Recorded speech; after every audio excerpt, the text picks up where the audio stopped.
What are the requirements for a tenant to give proper notice for move out in the province of Alberta? So there's a couple of different scenarios. So let's say that a tenant, you, are on a periodic or a what's known as a month-to-month lease. It's kind of one of those things. So you're on a periodic lease, you want to move out, and you found the beautiful property to move to.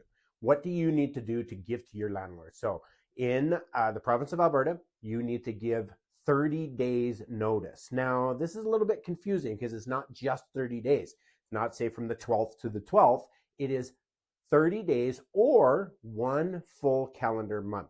So if I were to give it today, say it's the 15th, and you want to move out right away, it's not you're giving notice from the 15th to the 15th. You're giving it today on the 15th, but it's actually the end of the next month. So it's 30 days plus the 15 is what you would be on a periodic lease. It's kind of confusing. Now, it can change slightly if you had in your lease that it was starting on the 15th to the 15th, but 99% of the leases are from the first to the end of the last month. Now, if you're on the second scenario, which is a fixed term lease, this is kind of tricky because if you're on a fixed term, you want to move out, there's actually zero notice needed in the province of Alberta by the landlord or the tenant for either terminating the lease or you moving out. You could move out at the very last second and you did not have to give that landlord notice. You could just leave.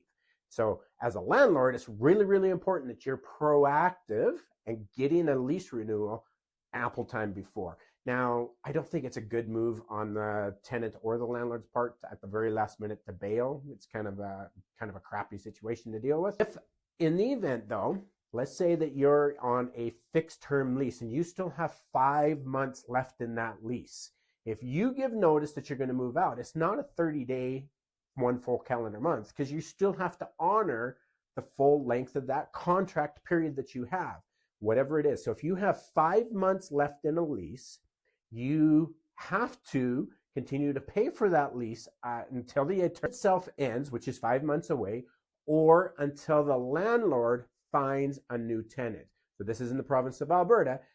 Now the landlord is required to actively try to re-rent that property. If they're not actively trying to re-rent the property, then they can't hold you responsible for the remainder of the lease. But you as a tenant just can't give 30 days either and say I'm leaving and then feel like you're scot-free from not having to be responsible for that lease. You signed the lease for a period of time and you're responsible for it until the end of the lease or the landlord has found another occupant to take that. So that's the notice requirements for when you want to vacate a property.